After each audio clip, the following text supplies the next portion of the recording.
चंदा के दुई दुई मेहरिया होना रामाए का सावराए का गोरी होना ओही गोपी चंदा के दुई दुई मेहरिया होना रामाए का सावराए का गोरी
मेटी के बाए हो ना भाला बहिनी के बतिया कैसे मेटी हो ना भाला बहिनी के बतिया कैसे मेटी हो ना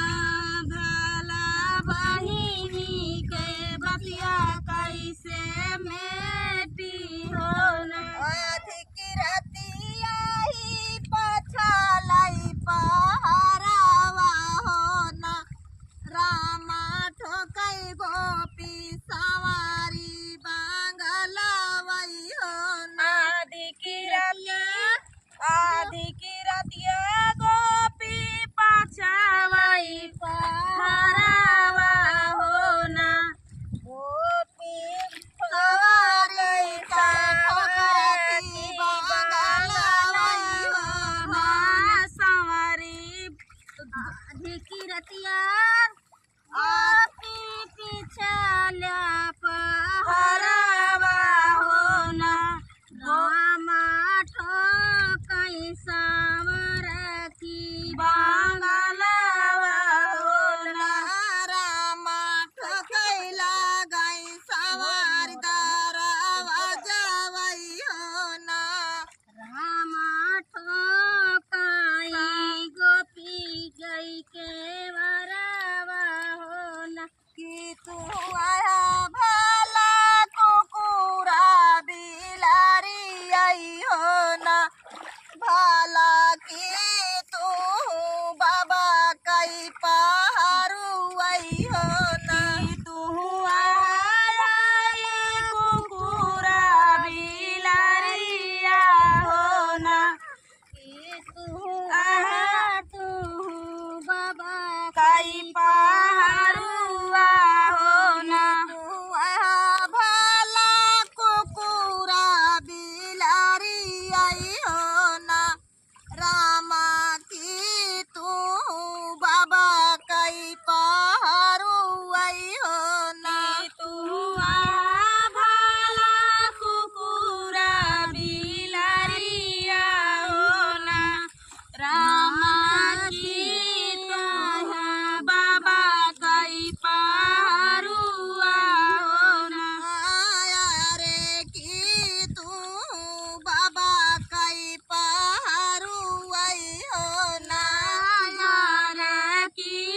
तू हई बाबा कई पहारुआ हो ना हम आई रे कुकुरा बिलारी आई हो ना अरे नहीं आई बाबा कई पहारू आई हो ना हम आई रे कुकुरा बिलारिया हो ना अरे नहीं हम बाबा कई पहारुआ हो ना आया रे नहीं हम बाबा कई पहारू आई हो ना यार नहीं हम बाबा कई पहारुआ हो ना महीने आई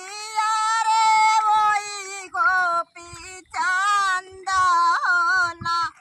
अरे जौने बारे पाए वो रहना वही हो ना हम ताऊआही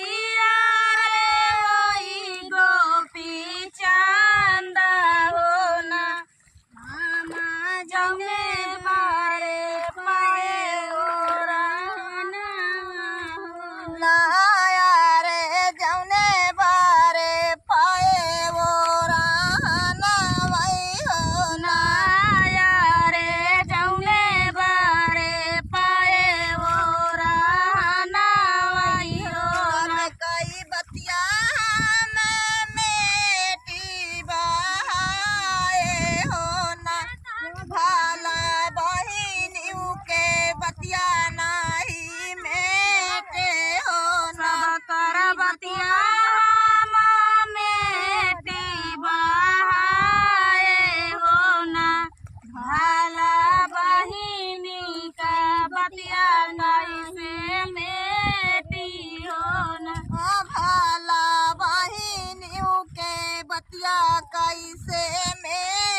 नदी बना रही दुनौ जन कई जोड़ा भई हो ना बारह नंदी तोरी माही कैसे नुरावा होला नदी